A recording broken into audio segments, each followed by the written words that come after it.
great day of learning it has been. Yes, yes, yes. I hope everyone here has been inspired and leave with some helpful new skills and knowledge. I am Erica Mitchell, a board member for the Atlanta Public Schools Board of Education in Atlanta, Georgia, and I also serve as a UBA advisor. Our final speaker of the day is already a familiar name and voice to many, but will be new to some of you. I'm honored to both present and introduce to you all Dr. Steve Gallen III. Dr. Gallen is a school board member in one of the 4th largest school districts in the country, the Miami-Dade County Schools in Miami-Dade County, Florida. Dr. Gallen is a lifelong educator who has served as a teacher, assistant principal, elementary and high school principal, district administrator, and superintendent of schools. He began his career as a classroom teacher and over time taught at the elementary, middle, and senior high school level. He is a graduate magna cum laude with a degree in English education from Florida A&M University in Tallahassee, Florida, and became the first of 6 siblings to graduate from college.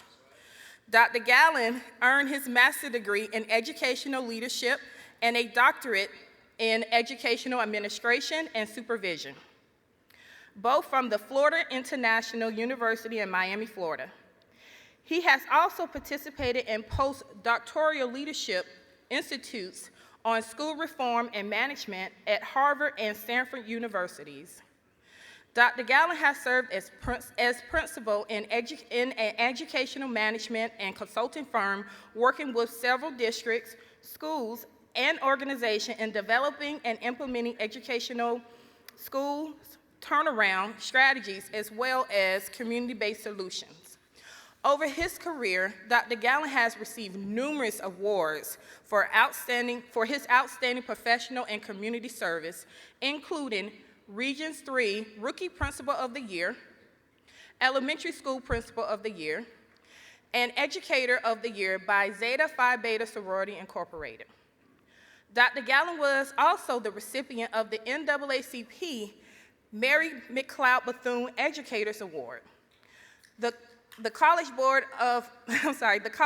also recognized Dr. Gallen as one of 8 Americans featured nationally in their publication entitled Heroes of a Different Kind for his leadership and service in education. In 2022, during a political difficult time, Dr. Gallen was awarded the Florida School Board Association 2022 President's Award for Unparalleled Leadership and Courage. Dr. Gallen has also appeared on CNN, MSNBC, and various television networks as a commentator on national educational issues.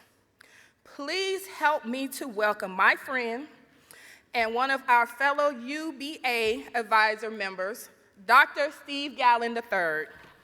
However, we do not have the flexibility that Lori mentioned from the state as it relates to funding for a full virtual model. However, the Miami-Dade County Public Schools will continue to offer its instructional continuity plan. I wouldn't want to speculate on what the intent is, but I would say that although we want to focus on Black history, and we often think that Black history is something that's relevant to Black students, Black history should be relevant to all students. Knowledge is the bridge to understanding. So although I appreciate the data that you cited, around 21% of the students in the state of Florida are Black, there should be access to this information, to these factual history accounts relative to the contributions, relative to the struggles, relative to the achievements of Blacks. That should be accessible to 100% of the students in the state of Florida. That now there's a $2 million difference, again, with an issue where we had not a full cost of $750,000, now a $3.94 million, and now one company is $2 million more. I didn't wake up this morning to come down here and make anybody feel good. I came down here to do the people's work. So that everybody wins. So that everybody wins. So when we talk about taxpayers, some of these same individuals that we're talking about, They pay taxes too. They pay taxes too. Fret not thyself. There have been a lot of things that have been said, both in this place and outside. This board does not intimidate well. You're talking about HIV prevention, child abuse information, how to communicate with someone if you're being abused. It covers a myriad of topics that are critically important to the health and welfare of our children under the umbrella of human reproduction and health. We have an obligation to protect those students and their rights to a quality education. But at the end of the day, it's the board's decision to render what's in the best interest of our school district as a whole. But when you juxtapose a financial penalty versus your obligation under the Constitution of the United States, and quite frankly, your obligation as a member of humanity and one that has concern, compassion, and commitment to children, that's a non-negotiable.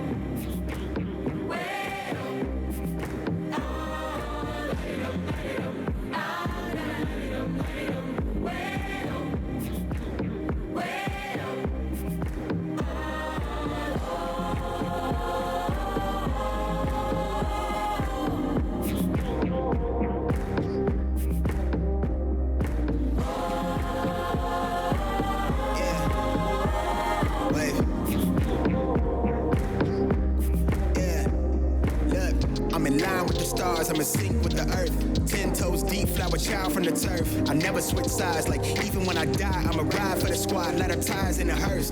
I've been on a vibe, kinda hard to describe. I'm in between, I'm good and it's fine, but I'm tired of the grind. Then I come alive in the night to realize I'm in the middle of the time of my life. I never sold pack for the stack, never lied on the rap. Got a bag from the way that I write it. Queen looking Tyson, through that ass survive, doing 80 to the house. Then I hit her to the sky, change haters on a tirade. Talking to the crib in the face, be still, let that hate stuff fade. We all want the same, we all want a meal in the safe. I wanna live like I'm trying to reach enlightenment. Trail spill from my lips, feel bent from the bib. Take a sip till I pass out.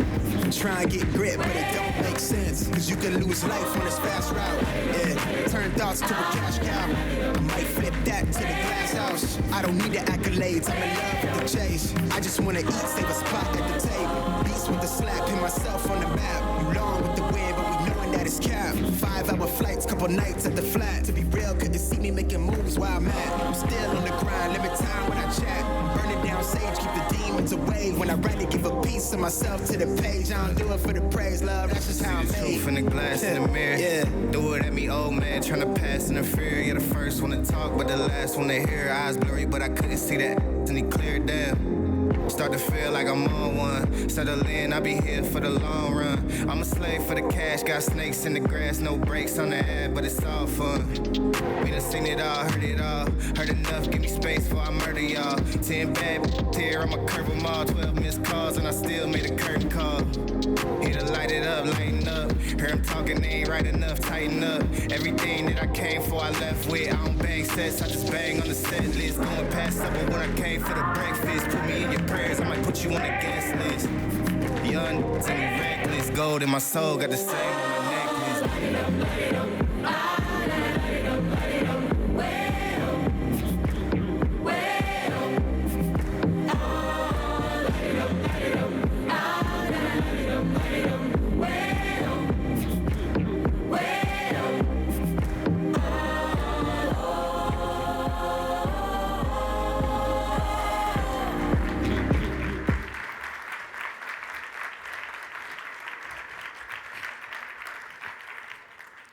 Good afternoon.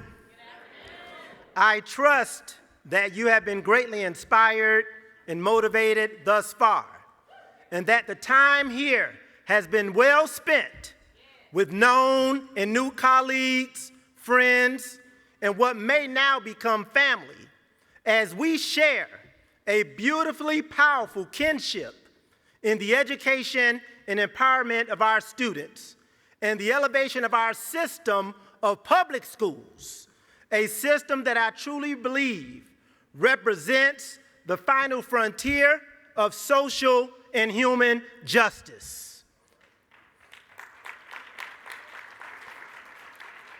So first, let's give a round of applause to all of the members of the UBA team who have physically, emotionally, professionally, and intellectually put their shoulders, their heads, and their hearts to this event and our critically important shared work as advisors of the Urban Boards Alliance. Will all of the advisors please stand?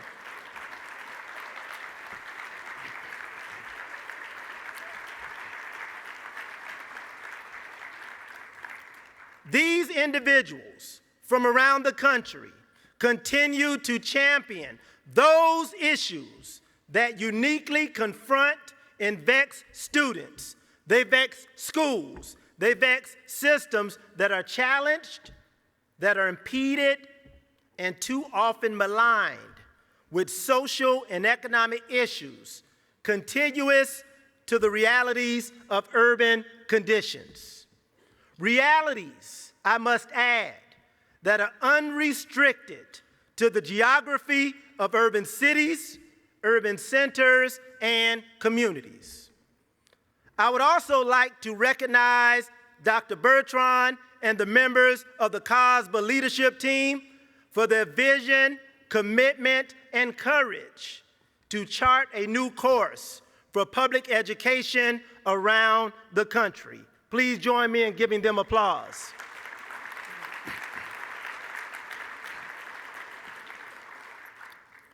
I pray that my words today reflect their hard work, dedication, and commitment to public education and students around the nation. I would also like to extend my thoughts and prayers to the far too many whose schools, communities, and classrooms have had to answer the knock of the door of tragedy, educed by inexplicable gun violence that invaded their schools, their classrooms, and once again brought the reality and threat of death, devastation, destruction, and despair to children, to parents, to educators, and to professionals who have lost their lives in the simple performance of their duties to educate our children and the daring and daunting task of protecting them. Please join me in a moment of silence for the lives lost, families impacted, and those who continue to fight for their futures and their lives.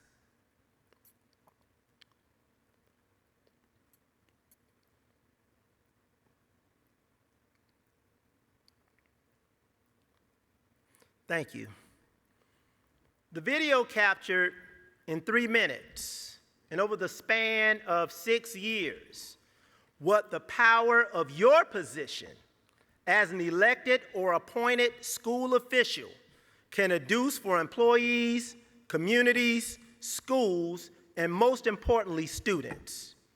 It recognizes and reflects why each of us, each and every one of us, must divorce ourselves from the trappings of titular leadership. That's leadership in title alone.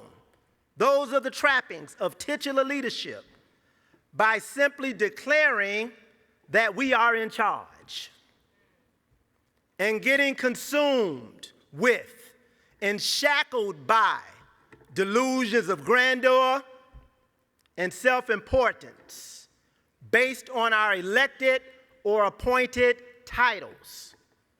In doing so, knowing that those who solely embrace and operate in titular leadership, in title alone, are operating at the intellectual and performance ghetto of leadership.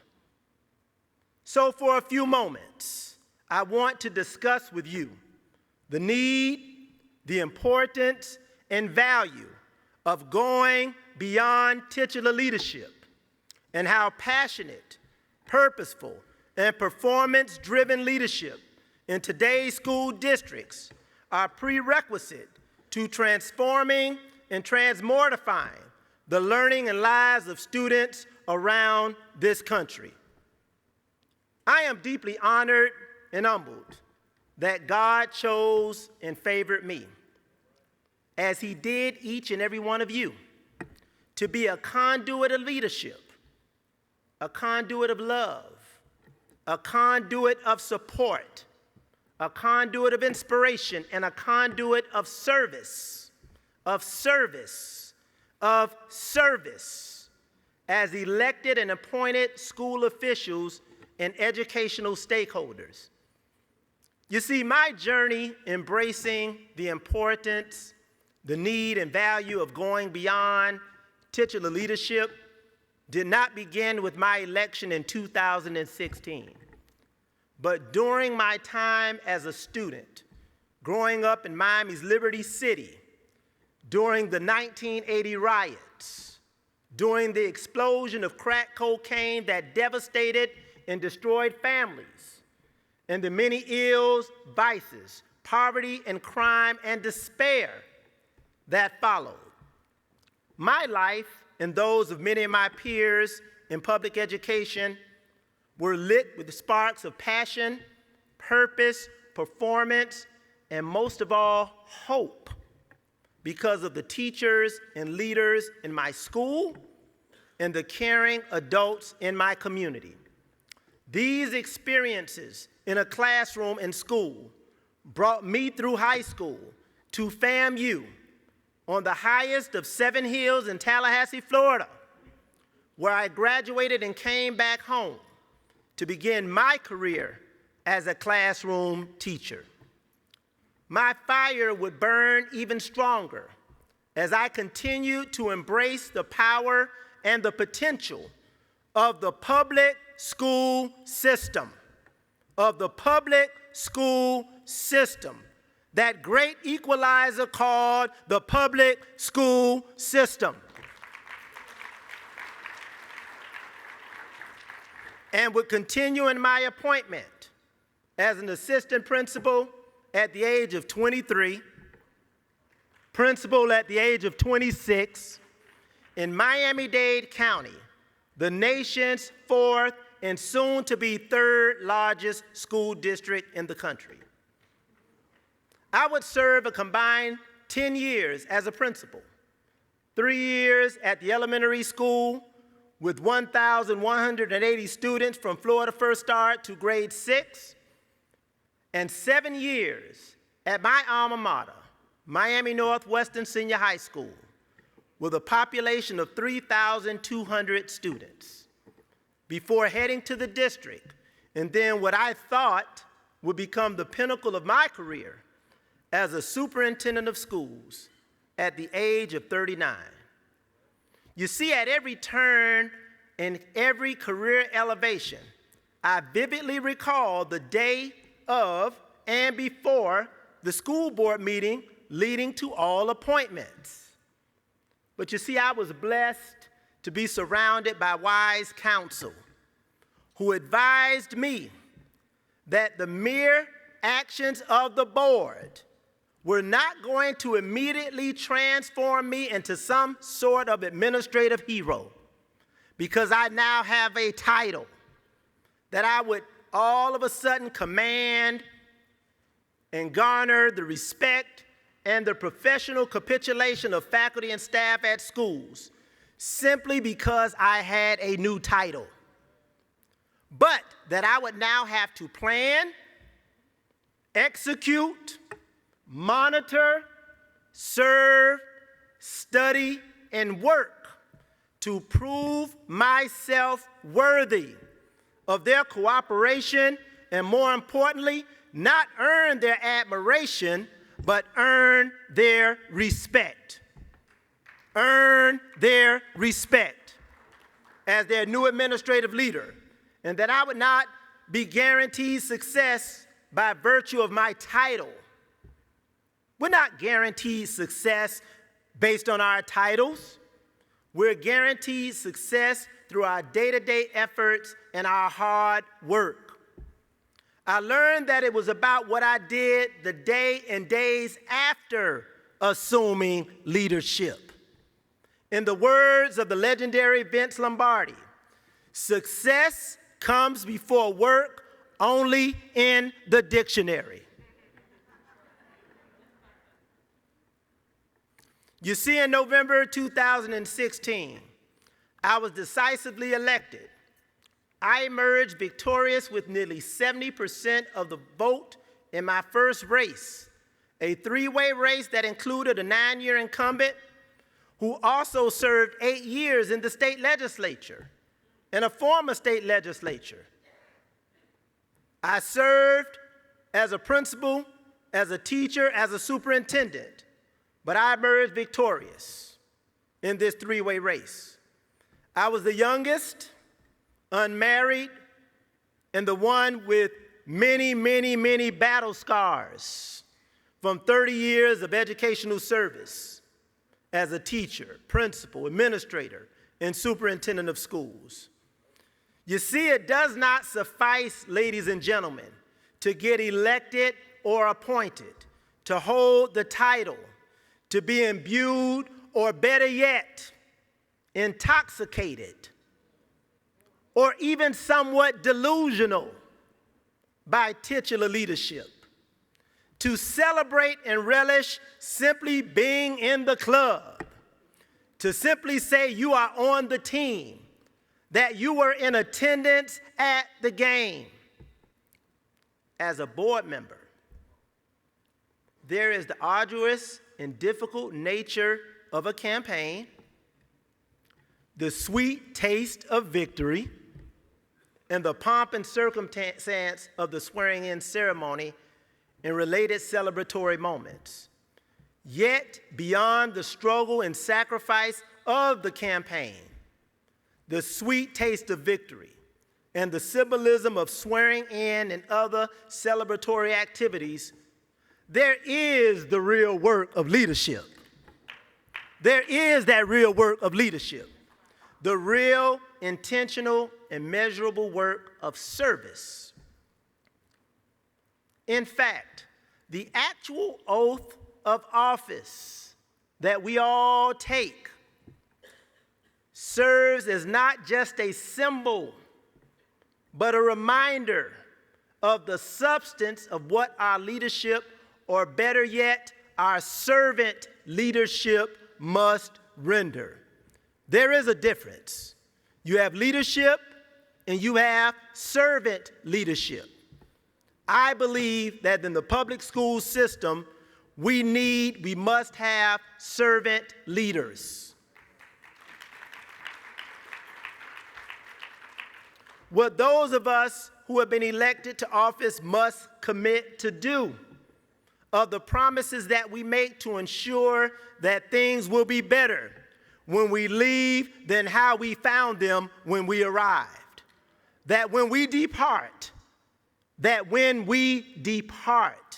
our offices, our careers, that our dash of leadership, our dash of service reflects improvement in the learning and lives of students and the people that we serve.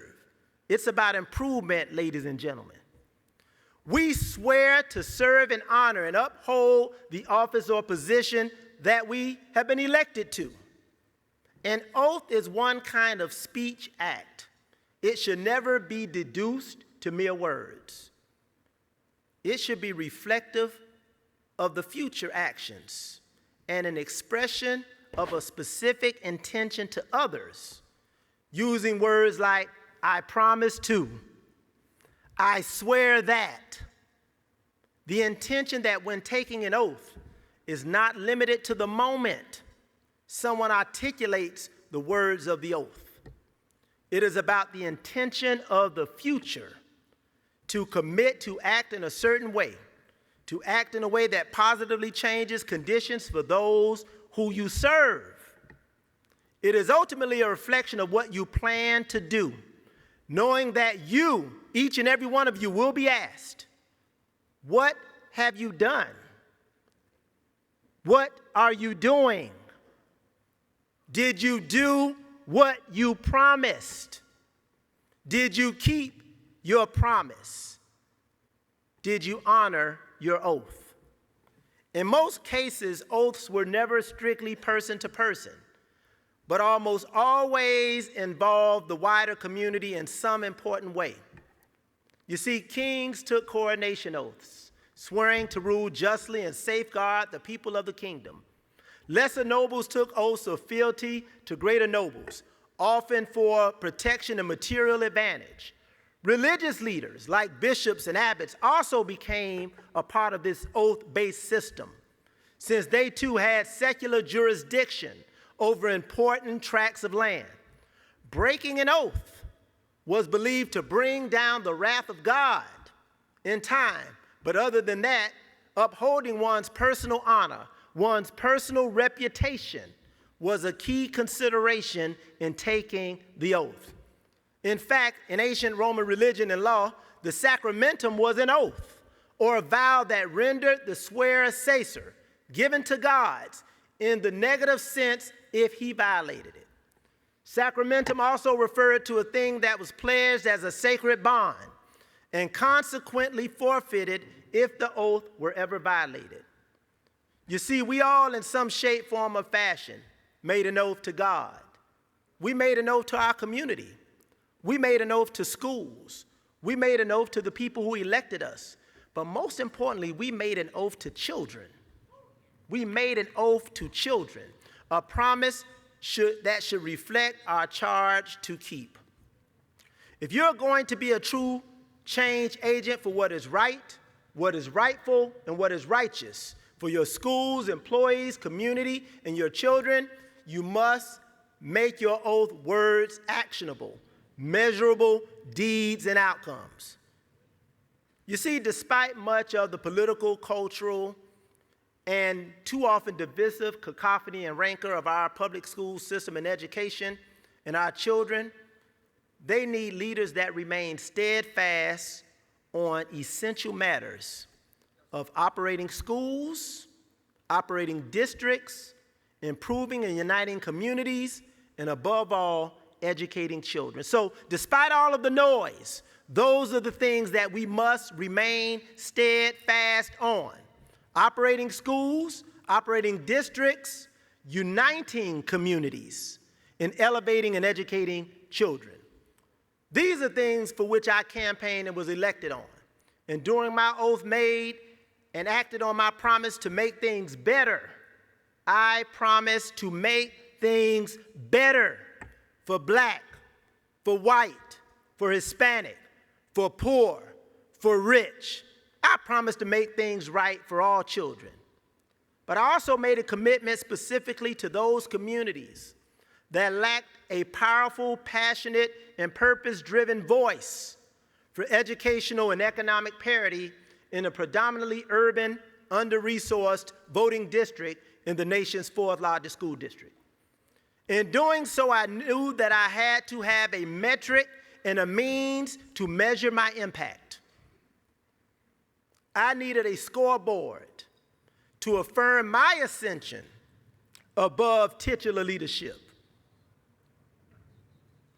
to demonstrate through meaningful, measurable outcomes that I wasn't just glad to be there, that I wasn't just glad to have the title, that I wasn't just glad to be on the team, but that I was there to engage in the real work on the field of educational and community and family and student-driven play, and that my legacy would reflect that I took actions to make things better in the learning and lives of students and adults throughout our system and community, to make things better. To date, I have, with the support of my colleagues on the board, successfully passed over 75 agenda board items. I promised my constituents that I would bring my nearly 30 years as an educator, teacher, principal, superintendent of schools, and 47 years of learning, living at the time, to stand, to speak, to fight for the children, to fight for the employees, and to fight for the people in the community. I had to honor my promise to make learning and life better, to make it better for the people in my voting district alone of 47 schools and 23,452 students, and in my entire school district with 487 schools and 335,000 students. But I represent a voting district that in 2016 had the highest number of F schools in Dade County, with one school having earned 5 consecutive F grades.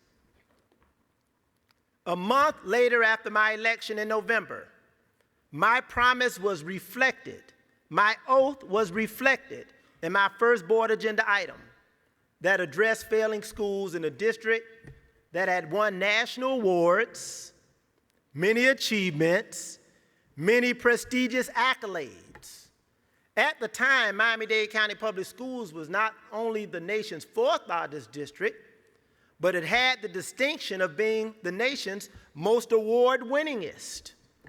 From the Broad Prize, given to the nation's top urban school district, to receiving the nation's top magnet school honor, our district as a whole was winning.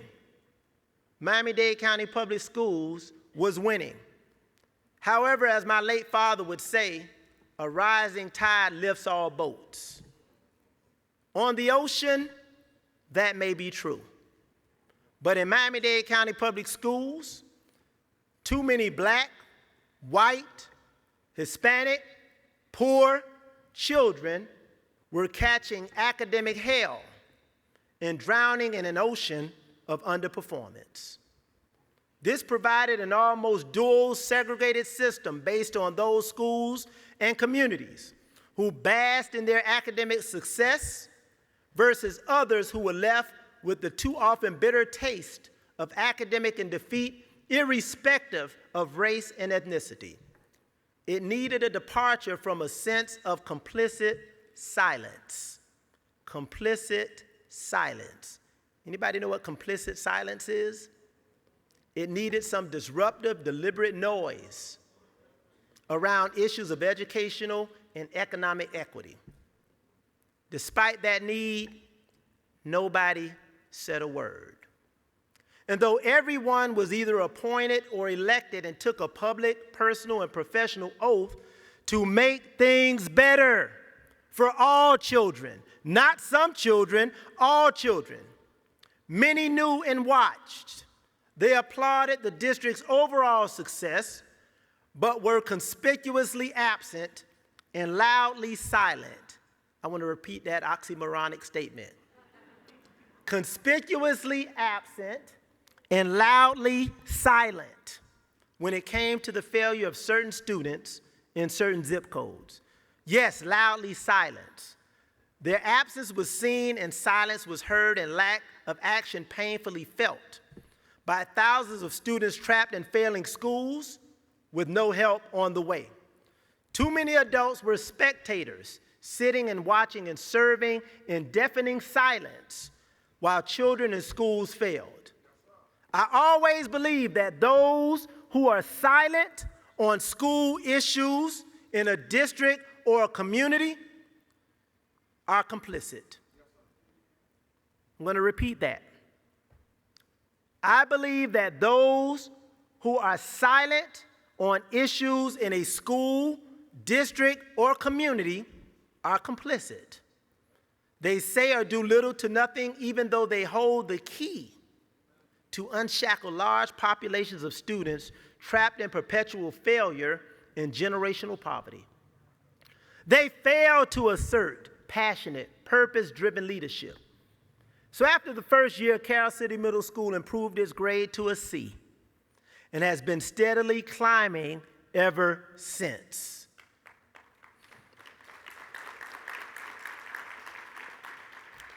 We reformed its paradigm relative to the belief in the educability of its students, its practices relative to leadership and pedagogy, and its parental involvement, responsibility, and accountability, and its partners. And after 2016, District 1, which had the highest number of F&D schools, has had no failing schools in the last 6 years.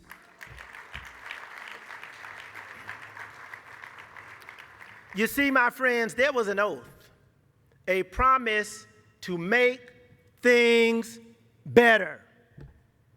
And that's what we did and continue to do. In a district with over 75,000 of students living in some level of poverty as measured by their eligibility for free and reduced lunch, the nexus between a well-nourished student and learning is well known. That's well known. In a state and community highly vulnerable to natural disasters such as hurricanes, I know we welcomed you to Florida, but Florida has some issues too. We have hurricanes. In 2017, we would wrestle with the devastation and impact on students and families during school closures resulting from Hurricane Irma, one of the strongest, most devastating hurricanes since Hurricane Dean in 2007 in terms of maximum sustained winds. That hurricane was one of the strongest and most intense to strike the United States since Hurricane Katrina in 2005. More critically, it was the first major hurricane to make landfall in Florida since Hurricane Wilma, also in 2005. The damage from Hurricane Irma was north of $77 billion, and it cost nearly 100 people their lives. Yes, there was tremendous loss, but in life and in love, every loss, there should be a lesson. I took the hard lessons learned from seeing the deprivation and suffering firsthand in Miami-Dade, where for 11 days of schools being closed, I gave out ice and I fed families out of the back of my truck. The power and role and reliance that so many see and have in our public school system in ways far greater than reading, writing, and arithmetic. There was the mathematics of meals. There was the mathematics of missing meals for 11 days for children and families. And although many believe poverty in America looks different than poverty in other countries, our childhood poverty rate actually is much higher than most developed nations. Children living in poverty in the United States face their own distinct challenges that leave them struggling with preventable health, falling victim to violence and drugs, and failing to receive an adequate education. This nation has nearly 12 million children living in poverty, of which a majority are in our public schools. A majority of these 12 million children are in your schools. And we know that food insecurity is one of the most significant indicators and inhibitors for learning. So a natural disaster exacerbates these conditions. But our job, again, is to make things better. And I did. I initiated a policy to feed students during any mandatory school closure in 2017. So whenever, in perpetuity, schools are closed in the Miami-Dade County Public Schools, through mandatory measures, children and even their families will eat.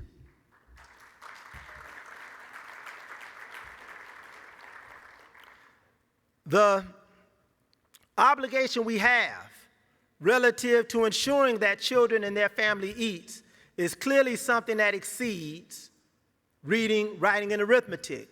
The conspicuous physical damage of a hurricane, Irma, in some instances, would pale in comparison to the personal, emotional, and financial toll that Hurricane Irma would impose because of related loss of pay for hourly and part-time people.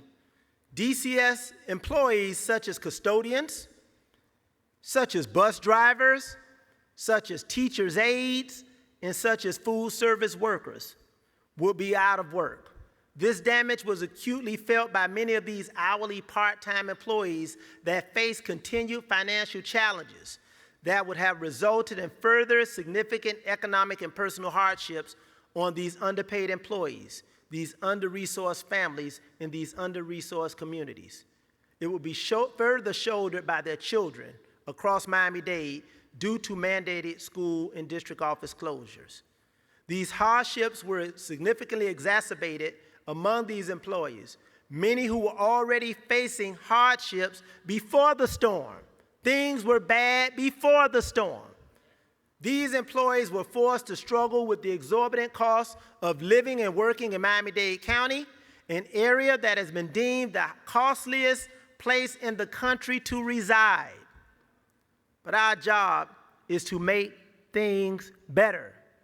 So to make things better, knowing that the budget process and related funding were complete and that the money was already there, I successfully proffered an item to pay hourly and part-time employees during mandated school closures caused by a declaration of a state of emergency. So these employees, despite schools being closed, still got paid. My job, our job, was to make things better during these extremely difficult times. As fiduciaries, we're entrusted by taxpayer dollars, whether it's funding from the state for student learning and district operations, or from local taxpayers' commitment to invest beyond state funding to enhance its local public schools. We must commit to actions beyond the rhetoric around teacher recruitment, rewarding, and retention. This challenge is not new, but rather than lament regarding what the state did or did not do, albeit we've seen some increases in our state funding for teacher salaries in education, in 2018, our district faced the tsunami of a teacher shortage, a housing affordability crisis, and a year after Hurricane Irma.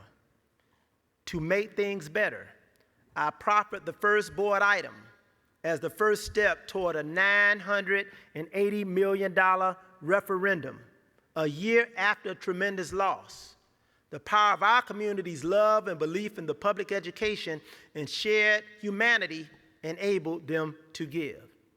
People who lost gave. And just last year, even after the economic devastation of the pandemic, in which people lost jobs, homes, and lives, they still gave. Over 70% of the voters in our community supported the extension of the referendum for another 4 years, bringing additional revenue to the Miami-Dade County Public Schools just short of $2 billion. Yes, we must resolve and honor our oath to improve teacher salaries and working conditions and enhance school safety. Through collective and community leadership, we are making things better in this area. But the support of the community comes from a belief in the board, the district, your system. It is about the community believing in you. Belief and confidence are demonstrated through transparency and accountability. I successfully proffered an item to enhance transparency and accountability for what we received to the tune of $1.2 billion for a bond for school construction and $1.1 billion for the American Rescue Plan Act, a historic investment in the education and something that must reflect a strong legacy of leadership and impact and service. You see, we all in the educational space must honor our oath to stand, to speak, and fight against the academic and societal injustices that devastate schools, devalue communities, and deny children. We must be willing to have the courageous conversations and lift the veil around the complex issues that play a role in the devaluation and what has become the divisive nature of education in this country, which leads to the miseducation of too many of our students. Each of us must honor those strong, vocal, and fighting spirits in our roles as educational leaders.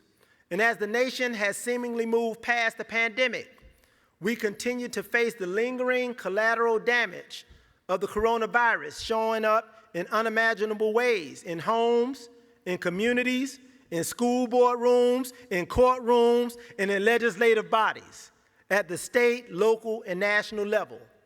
And yes, once again, our schools, our public school system is at the forefront of the national discourse about not simply our children's future, but of the education, the love, the decency, the unity, and the humanity of our present. You see, my friends, love, decency, unity, and humanity must always remain guided tenets of education, especially public education. For these things serve the public's interests. They serve the public good. These things help to make things better. If we get these things right for our children, things will be better. But in the words of Thomas Paine, these are the times that try men's souls. As educational leaders in our respective districts, honor our oaths. We keep our promise. We must do right by children, we must do right by each other, and we must do right by God, standing, speaking, and fighting for children and our community. Your unwavering, dedicated, and resolute service to your district, your community, and most importantly, your students are truly appreciated. As leaders, you must continue to, despite the cacophony of politics and socio-political animus, and yes, continuously provide a level, pragmatic, intelligent, and scientific and data-driven focus in hand to matters that you continuously endeavor regarding the academic progress of Black, white, Hispanic, poor children. You're heroes. You're not heroes because you're draped in a cape, a sleeveless garment, fly across the sky, and are able to demonstrate incredible physical strength. Each of you is a hero, a leader of strength, because you are draped in commitment. You're draped in compassion. You're draped in courage, and have chosen not to fly high above the sky, but yet to dive deep into the abyss of illiteracy, of poverty, of social injustice that continue to drown generations of children. And those who, through no fault of their own, are born into poverty, into crime, into zip codes of despair, devastation, devaluation, and destruction in urban centers throughout this country. Your oath and related actions demand that you stand against the vitriol of apathy and low and no expectations, and the painful, pathetic, and persistently perpetuated paradigm and anti-equity ethos when it comes to the learning and lives of some children. Such conditions continue to create and exacerbate our most significant challenge. Such conditions continue to give life, to give rise, to give birth to public education's most formidable nemesis, the achievement gap. It didn't take the pandemic for many of us to know that this intractable, stubborn achievement gap persists, and that Black, Hispanic, white, and poor children and communities continue to lag behind on almost every indicator of learning, every indicator of life, and even every indicator relative to a bank loan metric that matters. The achievement gap, one of the most widely discussed yet intractable issues in public education, which refers to the disparity in academic performance between groups of students, shows up in student grades, it shows up in standardized test scores, it shows up in course selection, dropout rates, and college and career technical education participation rates, and other measures of learning and academic success. It is the vexing, obstinate performance gaps of Blacks and Hispanic students compared to their other peers. Over the past decade, educators, researchers, activists, and policymakers have focused on addressing the achievement gap. In doing so, many have expanded their focus and attention on other achievement gaps, such as those based on gender, English language proficiency, immigration status, and learning disabilities. Despite such efforts, the challenge of narrowing the achievement gap in classroom and schools remains a recalcitrant phenomenon. The achievement gap finds its way into communities, schools, and classrooms irrespective of geography. From urban to rural to suburban, the achievement gap lingers and lives. Can your school district, under your leadership, be the district where the achievement gap comes to die? Ours is, for it cannot hide. In 2021, I proffered a board item in which we established a policy to monitor the achievement gap annually, and to implement, monitor, and evaluate strategies and approaches designed for its closure. Yes, it will die in the Miami-Dade County Public Schools. Yes, the closing of the achievement gap makes things better for all children. Making things better for students in districts, schools, and classrooms. And yes, communities around this nation cannot be a random, haphazard, episodic act. It must be guided by intentional, deliberate, and strategic leadership at all levels of not simply the school system, but at every level of the process. For I believe that education, the empowerment, and the uplift of children and communities is something that cannot be successfully shouldered by the school district alone. It requires all stakeholders, all parents, all community, all elected leaders, all volunteers, and all businesses to put their shoulder to the wheel of this mutually beneficial work. Doing so requires a plan. Doing this work requires a plan, a strategic plan. In 2021, after our plan expired, yes, the plan in the nation's fourth largest school district expired. I've known for decades that what gets done is monitored, and what gets monitored gets done. Well, someone wasn't monitoring the expiration date of the strategic plan in the Miami-Dade County Public Schools. Well, I was.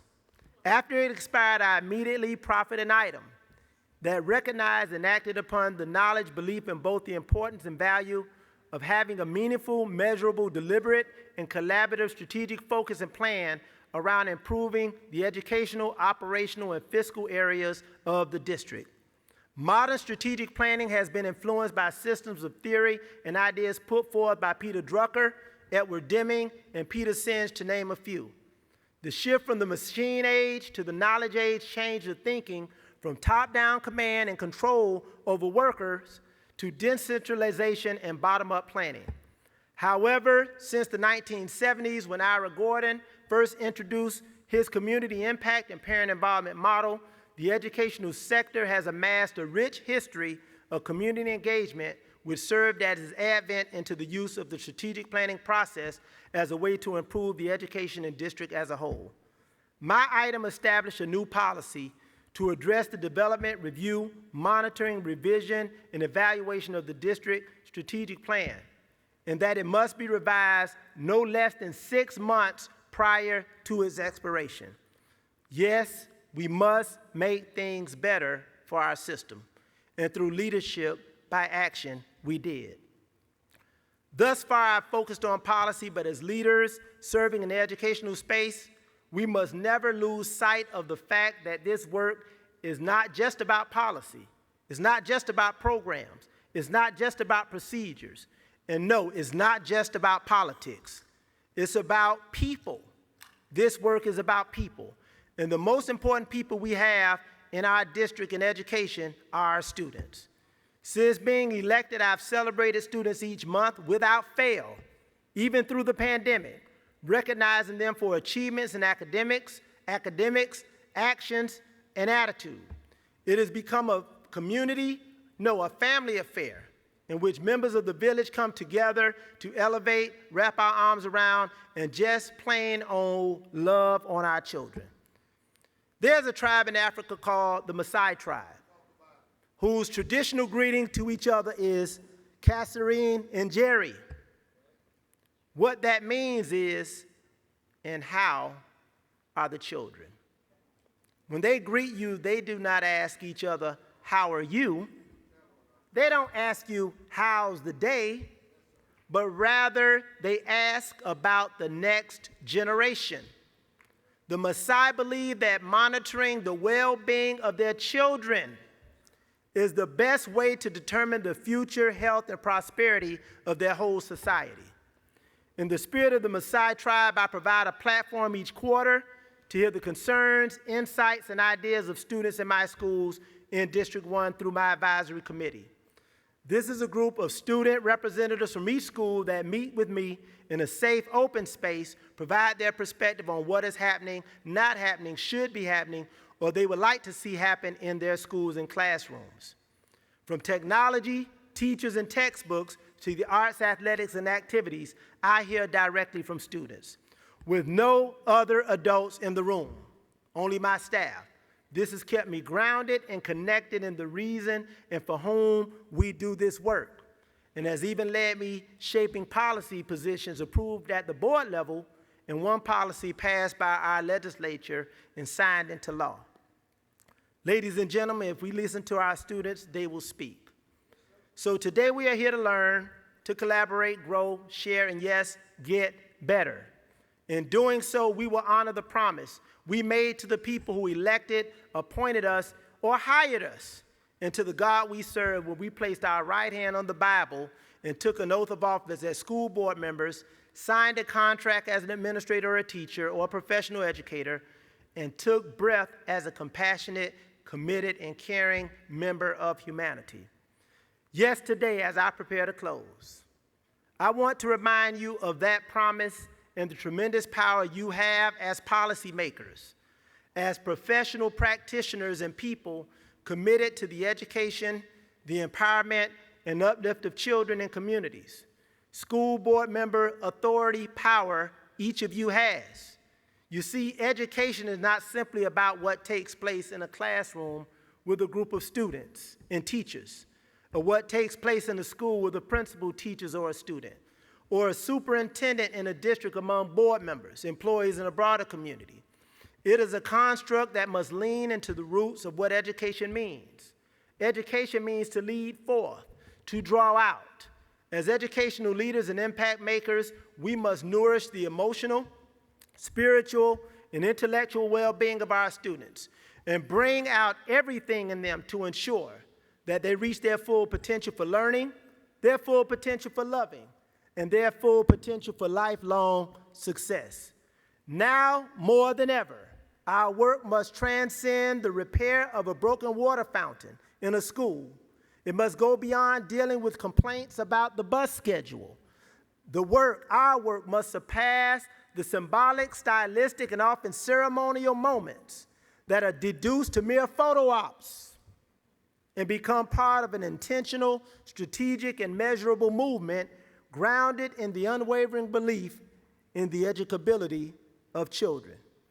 A movement that unleashes a fire hose and endless well to quench their thirst for learning in the pursuit of hopes, dreams, and aspirations. A movement that transcends the rhetoric of reform and fully embraces the reality, measurable, impactful change. For you took an oath. You made a promise before your community. You made a promise before your colleagues. You made a promise before your family. Most importantly, before your God. You made a promise to make things better.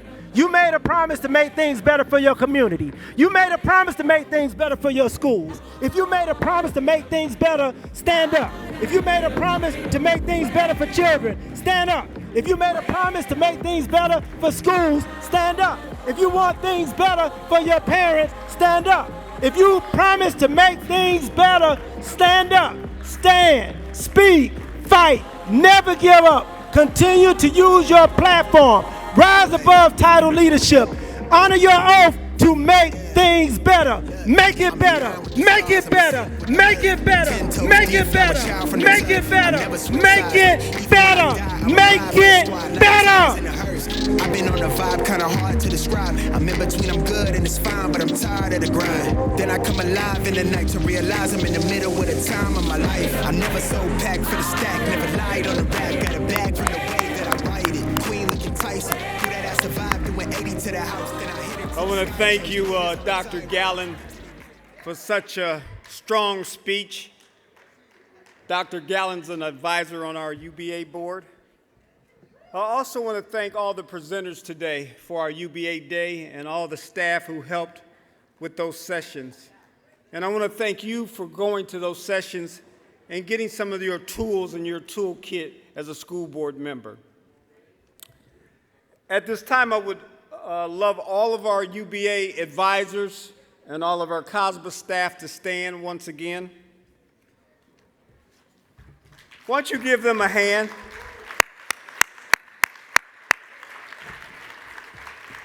The advisors and the COSSBA staff has did an extraordinary job of putting together this actual conference. And we couldn't do it without the actual advisors. We couldn't do it without you. So we're glad that you're here. But before we close out, I just want to let you know that our actual reception, UBA, will be tonight at 5:15 through 7 o'clock. And that's going to be at the sale. It's the actual location is right in front of the convention center. You'll see some canvases flying, but it's called the sale, and it's at 5:15. I also want to let you guys know that tomorrow, as we start the COSSBA portion of this, we will be back in this room. Early bird sessions start at 9 a.m. in the morning if you want to attend that, and then we'll have our general session at 11 a.m. But from our heart and from all of the UBA, we want to thank you for being here, and we hope to see you at our next UBA Day in Chicago this year in August. Thank you all, and have a good night. Do, do, do, do, do, do, do.